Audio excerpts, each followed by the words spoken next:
De la mañana con 7 minutos, seguimos haciendo Ahora es Cuando junto a Matías de la Maza esta mañana. Así es. ¿Verdad? Y abramos al tiro conversación. Esta mañana nos acompaña en el estudio el presidente del Partido Republicano, Arturo Esquella. ¿Cómo estás? Muy buenos días, Connie y Matías. Muchas gracias por la invitación. Buenos días, Arturo. Oye, tenemos harto tema, Arturo. Último día de febrero. Último hábil. día de febrero. Claro. Y comienza marzo y con marzo se vienen definiciones. Así es, Y muchas este es un año definiciones. electoral.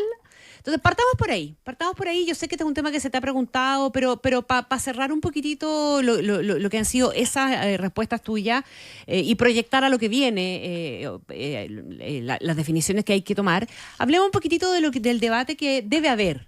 Tú nos dirás de qué envergadura es el debate al interior del Partido Republicano por la irrupción de Johannes Kaiser, porque es bastante obvio que alguna discusión tiene que estar generando, ¿verdad? Ya hemos escuchado algunas voces diciendo que eventualmente habría que tener una primaria, José Antonio Kast diciendo que no, él no va a ir a primaria, que va a ir a primera vuelta, pero ¿qué significa dentro del Partido Republicano? ¿Cómo asume el Partido Republicano la existencia de un Johannes Kaiser que está hoy día subiendo las encuestas, que ya pasó en las encuestas a José Antonio Kast y que viene además del mismo tronco?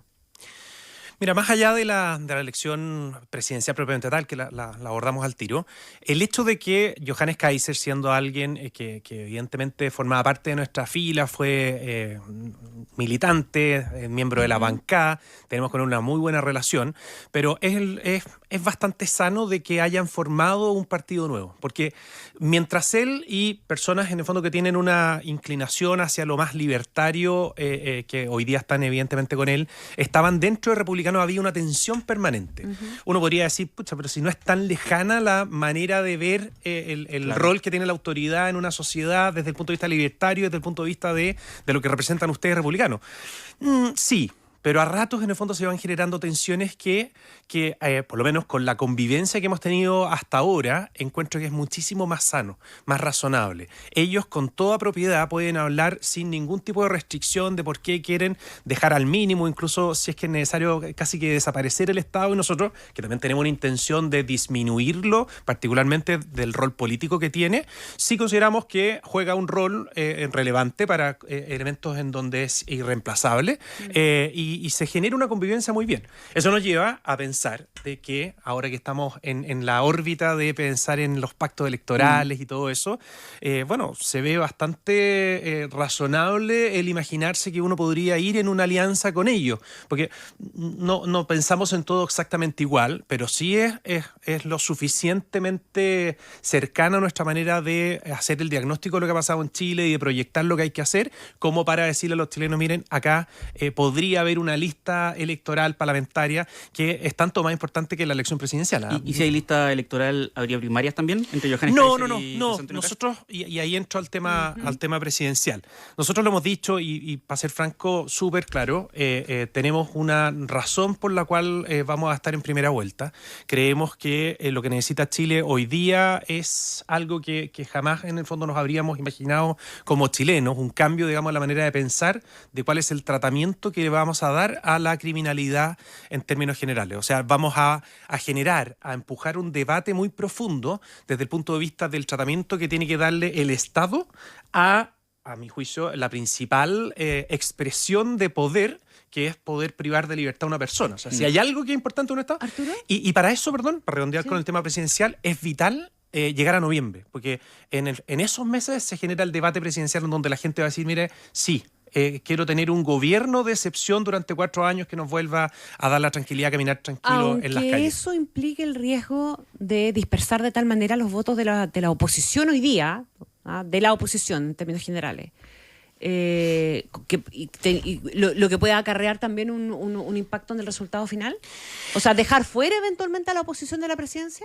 No, ese riesgo no lo vemos presente. Ya van a haber en el fondo 3, 4 personas de izquierda que van a estar compitiendo también. O sea, nuestro sistema presidencial precisamente tiene un mecanismo de segunda vuelta Si es que para todos eso. fueran a primera vuelta, pero si el oficialismo lograra ponerse de acuerdo y tener Esa una primaria y primaria. llevar un candidato. Si se trata de riesgos, efectivamente, ese es como el único que uno ve, porque alguien alguien podría decir, con matemáticas simples, oye, pero si ustedes van y Johannes Kaiser va, le están pavimentando el camino, que los votos de derecha se dividen y la centro derecha en el fondo con una sola candidata se sigue adelante. Bueno, ese es un riesgo razonable con tal que haya alguien de derecha o centro derecha en segunda vuelta. Si es que estuviera sobre la mesa el que ninguna persona de derecha o centro derecha, ese es un riesgo lo suficientemente importante como para evaluar y qué sé yo. Pero eso no existe. Y eso de verdad, para quienes nos dedicamos a esto... Pero lo vamos a saber luego, digamos. O sea, en algún momento de aquí a algunos meses más lo vamos a tener máximo. Yo creo que va a haber más candidatos de izquierda, porque cuando existe este nivel de dispersión, tú podrías decir, bueno, ¿y qué pasa si llega Michelle Bachelet y se ordenan todo? No, al revés, pues es una gran oportunidad para las personas que van a querer en el fondo levantar el dedo y estar disponibles para 4, para 8, para 12 años más. Para sacarte la cuña bien sacada, digamos. El único escenario en el cual José Antonio Kast evaluaría no ir a la primera vuelta sería tener un candidato único del oficialismo. No, el único riesgo que uno ve en una primera vuelta desde el punto de vista del sector es que no pasara alguien del mismo a una segunda vuelta, y eso no existe. Ya, ok. O sea, fome la cuña, pero bueno. No, pero es la realidad, pero una respuesta clara de parte tuya, sí. Pero ¿ustedes no creen que si Michelle Bachelet, por ejemplo, fuera de candidata presidencial, aunaría tanto que no habrían suficientes candidatos de izquierda como para generar esa dispersión? No, yo creo que ahí se levantan algunos... Es que hay varios partidos que están tratando como de despegarse. Mira lo que está pasando, no sé si ustedes han analizado, pero lo que está pasando... No me gusta mucho meterme en opinar de los otros partidos, pero ya vamos a ser de analista. El Partido Regionalista Verde, el Partido Social, bueno, ¿cómo se llama? Y el otro, el Partido Liberal de Vladimir Milošević. Los dos ya tienen candidato presidencial. Ellos ya demostraron tener algún grado de autonomía. Ya, pero tratemos de reflejar eso en un impacto electoral de verdad. ¿Tú de verdad crees que pueden sacar un porcentaje significativo de votos como para alterar el resultado? No, yo estoy yendo más allá. Ellos tienen, si es que tú los sigues en las votaciones, en la manera en que se aproximan a las políticas públicas, una cosa levemente distinta al resto, al Frente Amplio, que es decir, el Partido Comunista, incluso al mundo socialista. Y desde ese punto de vista, me da la impresión de que perfectamente podrían decir, esta es la oportunidad para llegar hasta el final con tener una primaria entre los dos, llevar un candidato... a una primera vuelta, con tal, digamos, de fortalecer la lista que en conjunto puedan sacar. O sea, si es que quieren tener representación parlamentaria razonable, efectivamente ese es el mejor camino. ¿Ese es el gran propósito del Partido Republicano con esta estrategia electoral? Fortalecer la lista parlamentaria. El próximo gobierno, sin ninguna duda, para lograr el propósito que nosotros creemos se debe hacer durante los siguientes 4 años, se logra solo con un gobierno que tenga el Congreso en mayoría. Del sector. No estoy diciendo que tengan que ser republicanos. Y eso se logra con competencia. Si tú no tienes competencia entre centro derecha y derecha en una primera vuelta, el eje entero se mueve a la izquierda. Más aún, con todo cariño, pero con Eli Matei siendo la candidata de centro derecha. Porque no tendría ninguna necesidad de ir a generar, digamos, un guiño hacia el mundo más de derecha. Y con eso, en el fondo, se te desaparece la tensión necesaria y buena para la competencia en la elección parlamentaria. Y con eso, en el fondo, son menos votos en las listas de derecha. Y menos escaños, por supuesto. Entonces, la competencia, y si hay algo que está documentado no con encuestas, sino que con elecciones, la competencia es la que ha permitido sacar los mejores resultados de la historia de Chile para la derecha. Vean lo que fue el Consejo Constitucional, vean lo que fue la elección municipal. Nunca antes habíamos superado el 50% en conjunto y ahora lo hicimos porque había competencia en todo Chile. Si lo razonable, acá lo único que uno pide, y no me voy a cansar de decirlo aprovechando los micrófonos, es que todos tengan la inteligencia, la madurez y la sabiduría para en segunda vuelta estar disponible sin restricción y 100% desde el día 1. Porque es ahí en donde nos jugamos el pellejo de que... en apoyar al que pase. O sea, tal como nosotros lo hicimos en el 2017, apoyando esa misma noche a Sebastián Piñera, lo fuimos a ver. Al día siguiente José Antonio estaba arriba de un avión camino a Arica o a Punta Arenas, recorriendo Chile. Eso es lo que nosotros esperamos y es lo que no ocurrió hace 4 años, pero no ocurrió con el candidato presidencial, pero los partidos sí hicieron eso con José Antonio. Se sumaron los partidos Hay quienes dicen, pucha, porque se sumaron los partidos, perdimos. No sé, esas no tienen contrafactuales, así que da lo mismo. Pero lo que sí es evidentemente claro que el candidato presidencial, Sebastián Sichel, en este caso, no se sumó a regañadientes, y eso Digamos que esas son unas perezas que no se han limado hasta el día de hoy. El otro día quedó claro en Twitter. Personales con él, pero bueno, pero él hoy día no está de candidato. Lo que sí nos preocupa es la figura esta como de mano derecha de Evelyn Matei que tiene Ignacio Briones. Porque también es como de esa lógica, él se jactaba de que no votó por José Antonio Kast en segunda vuelta y decía que nosotros somos un peligro para la democracia. O sea, cuando yo escucho de repente hablar de unidad a Evelyn Matei o a los dirigentes del sector de centro derecha, y al mismo tiempo tienen ahí de mano derecha o como de cabeza del programa a Ignacio Briones, uno dice, bueno, traten primero de pastorear en esa unidad a los cercanos, o vean qué hacen, digamos, con Briones, porque si es que hay algo importante es que todos se sumen a la segunda vuelta. Estamos conversando con Arturo Esquella, presidente del Partido Republicano. Arturo, hace algunos minutos dijiste lo que era la visión del Partido Republicano para el próximo gobierno en materia de seguridad y hablaste de un gobierno de excepción, que suena un poco fuerte, ¿no? Y quería saber si puedes describir un poquito a qué se refieren con eso. Yo creo que es un gobierno que esté encabezado por un presidente que tenga la determinación de hacer ciertas cosas, de dar un tratamiento a la criminalidad. Me refiero a la persecución y sanción penal, me refiero al régimen en penitenciaría, o sea, en sistema penitenciario en términos generales, muy distinto a lo que nosotros estamos acostumbrados. Nosotros, lamentablemente por este lado, pero con bastante astucia y capacidad, para ser franco, de la izquierda, durante muchos años, quizás décadas, nos han convencido de ciertas cosas en el plano intelectual. ¿Cómo qué? Como por ejemplo de que la única amenaza para los derechos humanos, es decir, los únicos que podrían transgredirlos son los estados.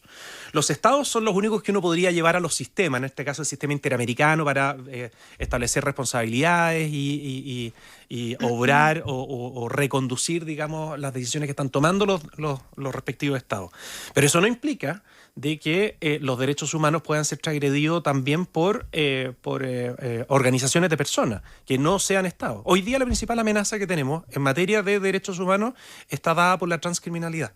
Y nosotros creemos, y esta es la justificación o de donde nace nuestra convicción de que hay que ser muy duro, de que si tú, siendo la única persona a cargo de la protección de la población, tu principal mandato como presidente de la República, de acuerdo a nuestra Constitución y casi por sentido común, pero está escrito, es proteger a la población. Y por eso todos renunciamos al uso de la fuerza y se la entregamos al Estado, en este caso, ciertas agencias propiamente tal que están habilitadas, capacitadas y qué sé yo, que se puede mejorar, por supuesto, pero entonces cuando tú renuncias a ello, tú estás en una falta tan profunda que ha generado un daño, a mi juicio, irreparable. No irrevertible, porque creo que en estos últimos 4 años nos jugamos al pellejo, pero irreparable desde la perspectiva de la calidad de vida de las personas.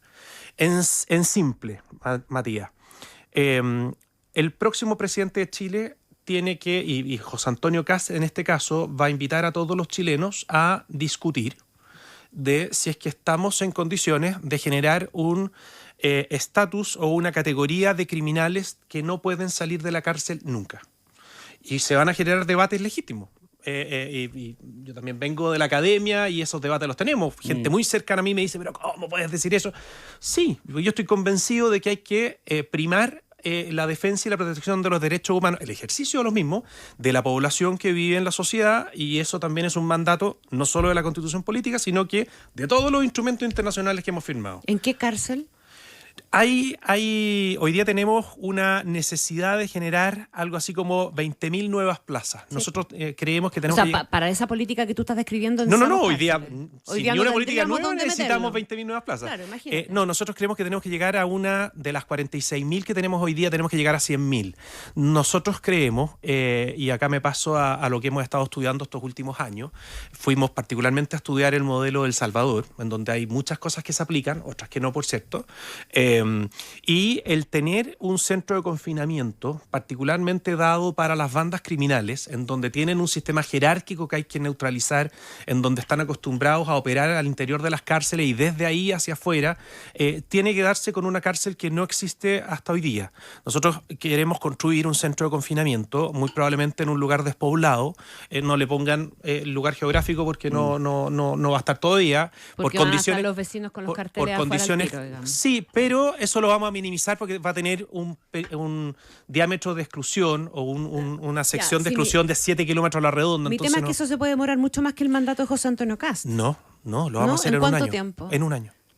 En un año. Saltándose toda la... No. por decretos especiales, digamos. No, o sea, tenemos plan A, plan B y plan C. Ajá. El plan A es ir al Congreso y pedir una ley de fast track que nos permita habilitar los módulos. O sea, queremos copiar el sistema súper franco, Connie.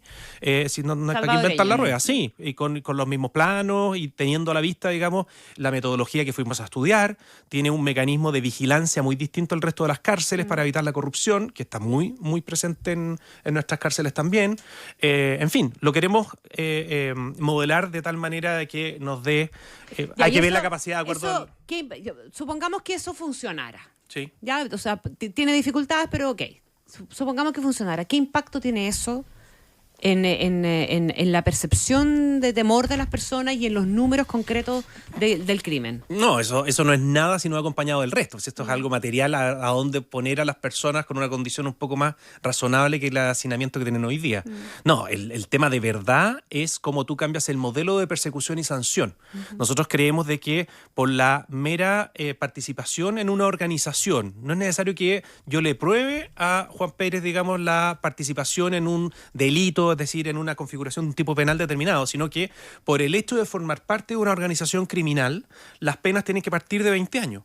Y eso va de la mano, digamos, con un cambio, y esto sí o sí es legislativo, en nuestro catálogo de penas, en donde, a mi juicio, el participar en una asociación criminal debiera tener, al igual que en El Salvador, entre 20 y 30 años. De ahí, tú cambias, digamos, la lógica de persecución y te pasas a tener un trabajo con las policías, muy reforzadas por las Fuerzas Armadas, precisamente para anticipar la labor policial.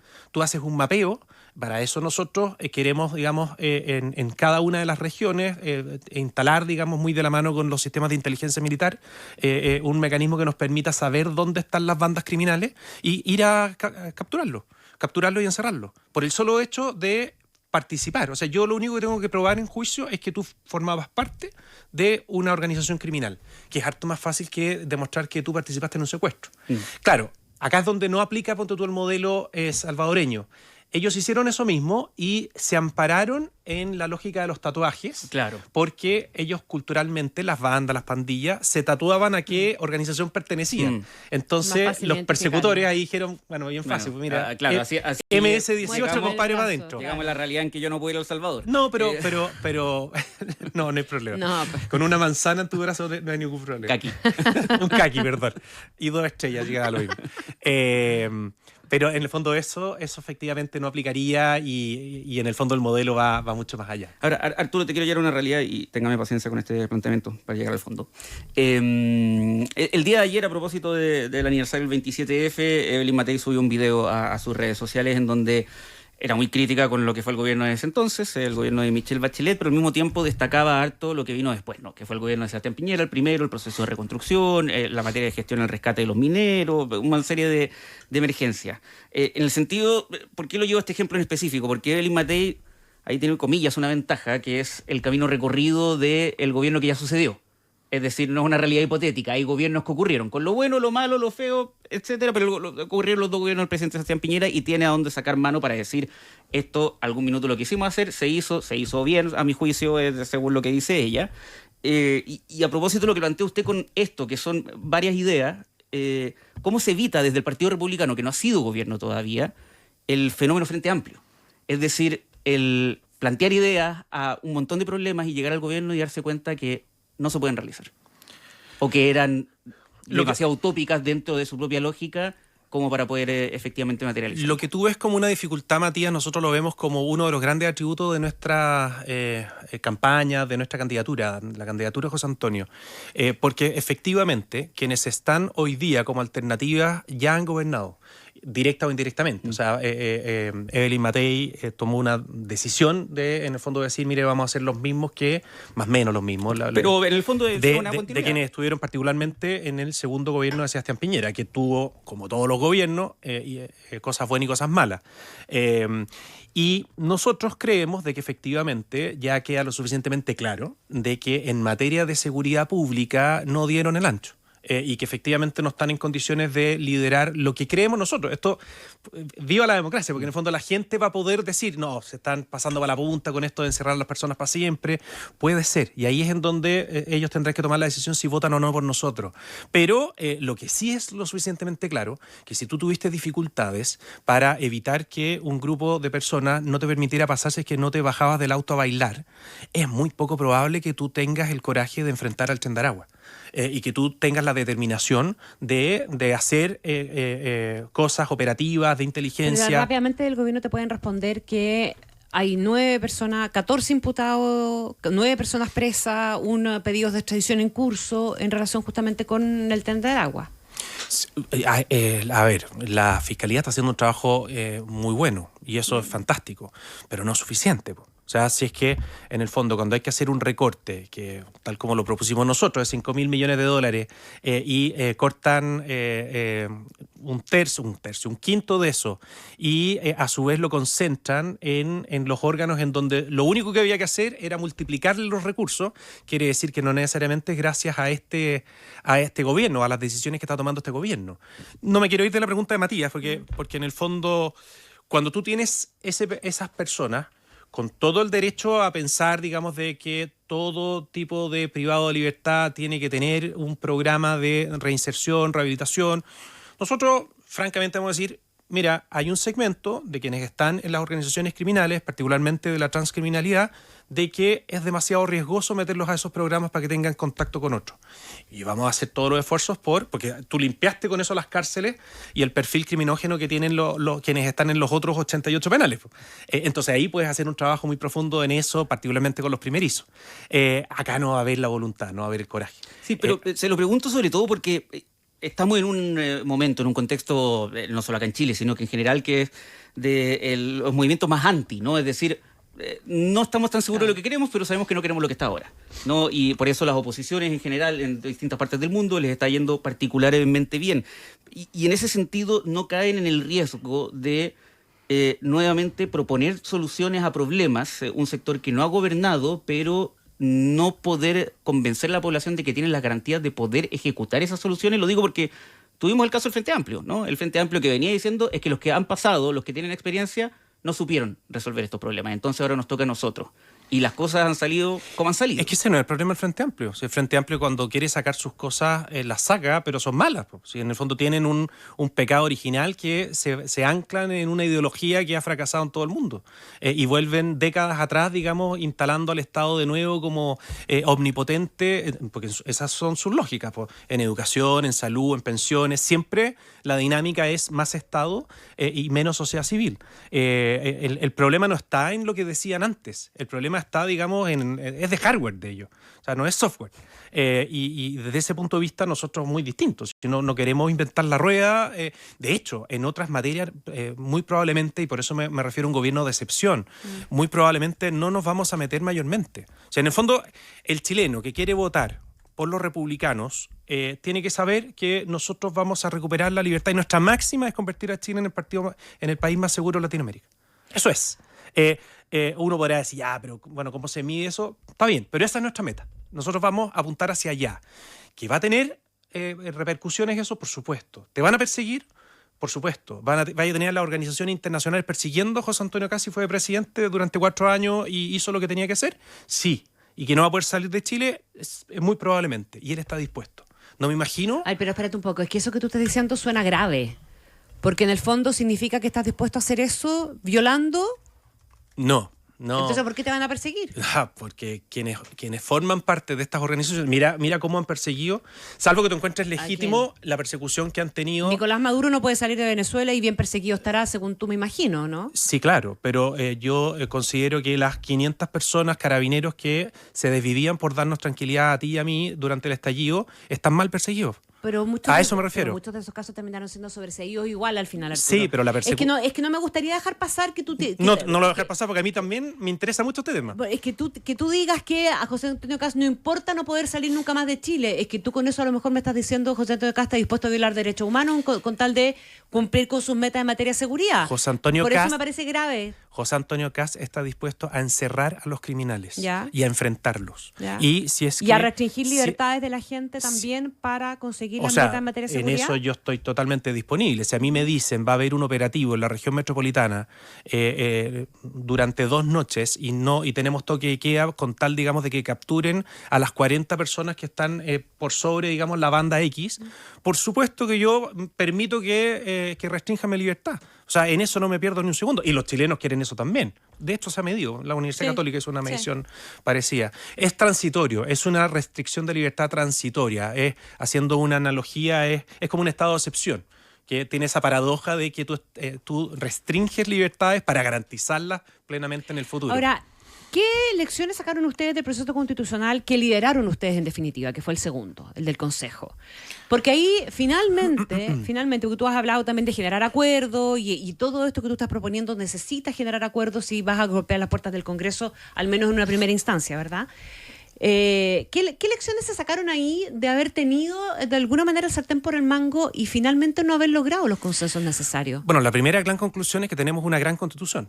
Que fue al final del día en toda esta fiebre constitucional, fue respaldada en 2 oportunidades y con eso se consagra, digamos, una buena cantidad de años a futuro. Pero ustedes propusieron otra y esa otra no fue consensuada. Nosotros lo que hicimos es decirle a los chilenos, mira, a nosotros no nos parece que se esté discutiendo el tema constitucional. Cuando ganamos el 4 de septiembre con el 62% y al día siguiente, no 3 días después, al día siguiente, Chile Vamos estaba, digamos, en un nuevo acuerdo para hacer un nuevo proceso constitucional. Nosotros ahí dijimos, ya, cortémosla. Vamos a los chilenos y digámosles directamente, nosotros no estamos en esto y vamos a presentar personas porque no vamos a permitir que nos instalen un nuevo mamarracho. Tanto fue así que nos eligieron en una mayoría abrumadora que nosotros la leímos como que efectivamente estaban confiando en nuestra manera de ver. Como el trabajo consistía en redactar una propuesta, la redactamos y hicimos todo lo que fuera necesario para que nosotros consideráramos que era una mejor constitución. Y tanto fue así de que, porque alguien podría decir... La gente dijo que no, a lo que ustedes consideraban era mejor. La gente dijo, y eso es muy razonable, y al día siguiente de la elección, para nosotros fue fantástico. Al final está vigente la constitución que siempre queríamos. Mi punto, Arturo, es la capacidad de llegar a acuerdos. La capacidad de llegar a acuerdos es fundamental. En mis años de parlamentario, cualquier persona que le haya tocado trabajar conmigo sabe que es una cualidad y un atributo que por lo menos en mi persona lo van a ver presente, y eso se refleja también en lo que están haciendo los parlamentarios. ¿Sí? No se queden con los titulares de los 4 proyectos de ley que salen en la prensa. O sea, todos los días se votan cientos de cosas y en las comisiones se trabaja mancomunadamente, y los 12, 13 parlamentarios republicanos también están en eso. Otra cosa es que uno sienta el vértigo de tener que llegar a acuerdo por llegar a un acuerdo. Que lata, hablamos tanto del tema de pensiones que no quiero caer en eso de nuevo, pero en el fondo es un buen ejemplo. Si tú estás convencido de que no es algo positivo y tenías solo la convicción de que había que subir la tasa porque había bastante consenso, reajustar o subir la PGU, fantástico, pero no te veas en la necesidad de recoger parte de la aspiración ideológica que tienen los otros, porque por pequeña que sea o por maquillada que esté, al final igual te va generando un daño que era totalmente innecesario. Entonces, y te pongo de ejemplo, porque tú ibas a una pregunta, les encanta decir en Chile Vamos, oye, pero es que ¿quién? Y estaba en parte en tu pregunta, Matías, de las personas que han gobernado pueden ofrecer mayor gobernabilidad. Yo, con todo cariño, pero de todos los gobiernos en los que me ha tocado vivir, tengo 46 años, saquen la cuenta, no sé cuántos serán, 8 o 9, por lo menos presidentes, nunca había vivido en un gobierno que tuviera menos gobernabilidad que el segundo de Chile Vamos. Nunca. Nunca me había tocado que tuviera que dejar de trabajar porque no se podía llegar físicamente. No estoy diciendo físicamente no se podía llegar a tu lugar de trabajo. El nivel de inestabilidad que generó eso. Las consecuencias después, porque la solución no encontraron nada mejor que meterle ruido a las reglas del juego en Chile. De ahí todas las inversiones, es que hay gente que solo le preocupan la inversión y la parte económica, que son los que dicen, mira, me da lo mismo quien gane, me da lo mismo si es el Inmatei, Perico Los Palotes, pero es obvio que si gana alguien de derecha o centro derecha, se estabiliza un poco la inversión, eso es razonable. Yo les quiero decir que hay un dato adicional, que en el fondo esa estabilidad que buscan para sus negocios se da de mejor manera con alguien que además de generar las condiciones económicas te permita darle la tranquilidad a los chilenos de que la delincuencia ya no va a hacer que los locales comerciales cierren sus rejas. Estamos absolutamente pasados en el tiempo, pero a propósito de todo eso y de la idea de poder gobernar, ¿estarías por reformar el sistema político entonces para disminuir la cantidad de partidos y hacer que sea una cuestión más manejable, más razonable y más factible para llegar a acuerdos? Sí, por supuesto. Nosotros lo pero dijimos, ahora ya. lo propusimos en el acuérdate que en el Consejo Constitucional. No, pero el Consejo ya fue. Hoy día hay algunas. Es que tú dejaste como instalado que no eran buenos para acuerdos. Acuérdate que la mayoría de las disposiciones de la Constitución. Dejé instalado que no lograron llegar al consenso suficiente para aprobar la propuesta constitucional. Pero hoy día hay en el Congreso, Arturo Esquella, discutiéndose proyectos para reformar el sistema político. ¿Contarían con el respaldo de los republicanos pensando en que eventualmente si llegan a ser gobierno les va a salir mucho más fácil la pega con menos partidos y con sí, por supuesto. eliminado? El fraccionamiento político le ha hecho mucho daño, lo dijimos, lo adelantamos cuando una de las reformas de Michelle Bachelet fue efectivamente meterle mano al sistema electoral parlamentario. Ahora, no se saca nada con decir vamos a tener menos partidos políticos, si es que los grandes partidos políticos, para entenderse con ellos y tener, digamos, una sola línea, hay que entenderse como con 5 parlamentarios, porque es la realidad del Partido Socialista, la realidad de Renovación Nacional. O sea, ¿qué sacas tú con decir, mira, hay 5 partidos políticos nomás? Es como un sueño hoy día, porque hay 20 y tantos. Si es que en el fondo en uno de ellos te tienes que entender con 5 o con 10 caciques. O sea, no sirve de nada. Pero contestando tu pregunta súper claro, por supuesto. O sea, esa medida, la del 5%, no tenemos problema, la respaldamos ya en el pasado y ojalá que se pongan en discusión, porque veo que el Frente Amplio está medio esquivo con eso. Don Arturo Esquella, presidente del Partido Republicano, muchas gracias por venir. Gracias a ustedes. Gracias. Muy bien. Hasta la próxima. 8:30.